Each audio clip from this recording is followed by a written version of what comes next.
You know the story of Frankenstein, right? The mad scientist, the monster, the bolt of lightning. We all do. But what if I told you that the novel is haunted by a totally different kind of ghost?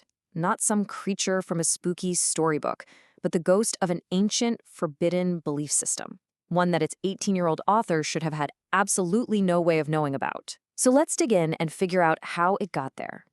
Mary Shelley kicks off her novel with this exact quote. It's a cry of pure rage from a creation to its creator. This is the question at the very heart of the book. And as we're about to see, it echoes a set of ideas that were way older and way more heretical than anyone at the time could have possibly imagined. And this brings us to the central mystery of this whole explainer. See, Frankenstein is just packed with the core concepts of Gnosticism, an ancient belief system whose most important texts were literally buried in the Egyptian desert and weren't dug up again until 1945. So how on earth did she do it? Was it just a massive coincidence, or was something else going on? Okay, so to solve this, first we've got to understand just how uncanny these parallels really are. When you actually place the core ideas of Gnosticism right next to the plot of Shelley's novel, the similarities are, well, they're genuinely shocking. Just look at how perfectly this lines up. In Gnosticism, you have this idea that the world was made by a flawed, kind of arrogant creator called the Demiurge. That's Victor Frankenstein, right there. Then you have a divine spark, a soul that gets trapped in corrupt matter. That is the creature, brilliant and soulful, but stuck in this hideous body. And this is crucial, in this system, rebelling against that flawed creator isn't a sin. It's seen as a moral, justified response. And that's the creature's entire story arc. So the bottom line is this. Gnostics believed our physical world wasn't created by the ultimate good God, but by this bungling lesser deity who messed up and trapped our spirits in these bodies. Salvation wasn't about having faith, it was about getting gnosis, or secret knowledge, to wake up and escape. Now keep that idea of the flawed creator in your mind. It's the key to everything. So how did these ideas get into Mary's head? Well, to find out, we have to go back in time.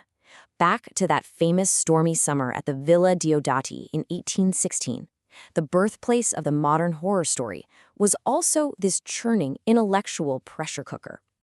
Yeah, history remembers the ghost story competition, but look at what they were actually talking about. On June 15th, they're up late debating free will. The very next night, after more intense talk about the principle of life itself, Mary has the vision that becomes Frankenstein. And then, while she's actually writing it, her partner, Percy Shelley, is reading Milton's Paradise Lost to her over and over again. And this is where the context gets truly wild.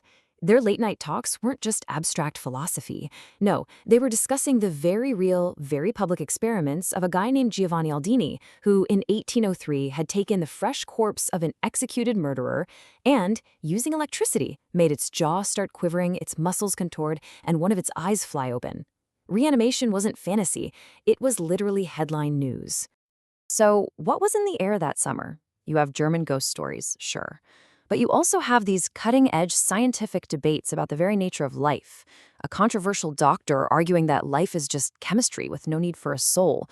Radical atheism challenging everything, and Enlightenment philosophy. Mary Shelley wasn't just telling ghost stories. She was absorbing this perfect storm of revolutionary ideas. So this brings us to the investigation part of our story. If the actual Gnostic texts were buried in the desert, how did the ideas themselves survive? Well, the answer is they were transmitted through other, more respectable channels. They were basically hiding in plain sight, right inside the Western canon. Okay, our first clue is the concept of the demiurge itself.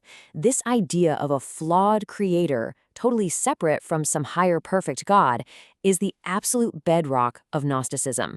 But how could Mary have possibly known about it? Well, the answer lies in philosophy. Plato's work features a craftsman god, the demiurge, who builds the world. This idea got picked up and expanded by later thinkers called the Neoplatonists. And here's the crucial link. In 1804, a scholar named Thomas Taylor published the first complete English translations, making these pretty obscure ideas suddenly available to any educated person, including the radical circles the Shelleys were a part of. All right, our second clue is the figure of the noble rebel. In most mainstream religion, rebelling against God is, the ultimate sin. But in the Gnostic view, if the creator is flawed and tyrannical, then rebellion can actually be a heroic act, an act of liberation. And the main vehicle for this idea was, surprisingly enough, John Milton's Paradise Lost. This is a brilliant example of how a totally canonical work can carry a deeply subversive message. The poet William Blake famously said, "Milton was of the devil's party without knowing it." And he's right. His Satan is charismatic, intelligent, and defiant. He's by far the most compelling character in the whole epic. The Romantics, including the Shelleys, didn't see him as a villain. They saw him as a tragic hero. And Mary Shelley makes this connection completely explicit. It's not even subtle. The creature finds a copy of Paradise Lost. He reads it, and he sees himself not as Adam, the beloved first creation, but as Satan, the outcast, the rebel, the one rejected by his creator. He literally identifies with the most Gnostic figure in all of English literature. So the answer to our mystery isn't a single smoking gun. It's not just one book she read. The solution is this powerful convergence of ideas, a kind of intellectual network effect, with a teenage girl sitting right at the very center of it all. And let's be really clear here. Mary Shelley was no ordinary teenager. Her father was the famous radical philosopher William Godwin, and her mother was the pioneering feminist Mary Wollstonecraft. She had unlimited access to a massive library and grew up in a home that was basically the epicenter of London's radical intelligentsia. And this is where it all clicks into place. These subversive, Gnostic-like ideas were all reaching her at the same time through all these different channels that reinforced each other. She got the sympathetic rebel from Milton's poetry, the flawed creator from Platonic philosophy, the whole spirit trapped in matter thing from German philosophy, and the scientific plausibility from those Galvanism debates, all of it wrapped in a political atmosphere that questioned every single form of authority. But here's the really brilliant part. Mary Shelley didn't just copy and paste these ideas. She synthesized them into something totally new, something even darker and more radical than the sources she inherited.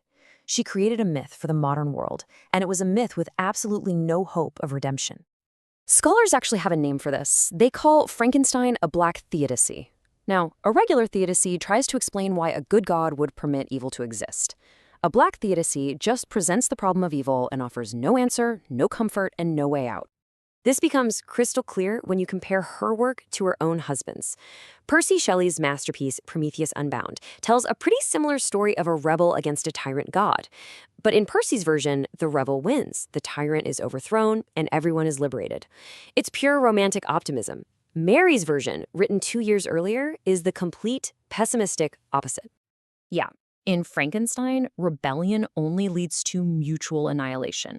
The creator and the creation destroy each other and everyone they care about.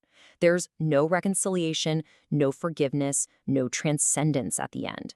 In this way, her story is actually more purely Gnostic than even its Gnostic-like sources because it refuses any possibility of salvation.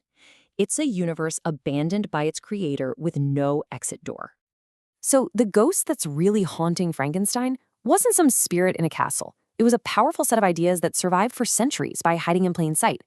It really makes you wonder, doesn't it? What other ancient secrets are buried just beneath the surface of the stories we think we know so well?